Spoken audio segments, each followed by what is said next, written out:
Happy New Year, my friends. Thanks for allowing me to spend a few minutes with you on this new year. Thanks for letting me ring in the new year with you. It means a lot. This will be our last evening encouragement for just a little bit. Not sure exactly when the next one's going to start, but I'll try not to wait too long.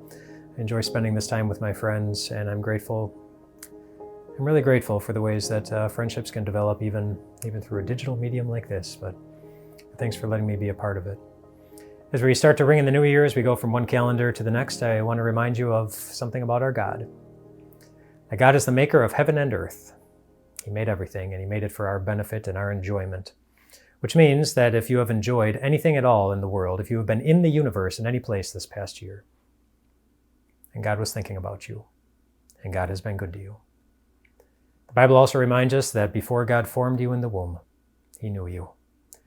Reminds us, related to that He's the one who knit you together in your mother's womb. Which means that if you find yourself having a human body that's been pieced together in some type of way, in any type of way, then God has been thinking about you and God has been good to you. The Bible also reminds us that God knew the exact places where we would all live and the exact lengths of time that we would all call those places our homes, which means that if you have resided in any place in God's creation this last year, then God was thinking about you and God's been good to you. The Bible also reminds us that God so loved the world that He gave His one and only Son, that whoever believes in Him shall not perish but have eternal life. Which means that if you are anywhere in the world right now, or if you have been at any point in this last year,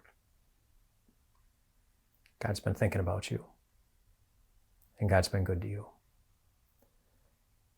and He will be good to you forever. I don't know how your year has been, or how you would rate this last year compared to all the other years that have gone before it.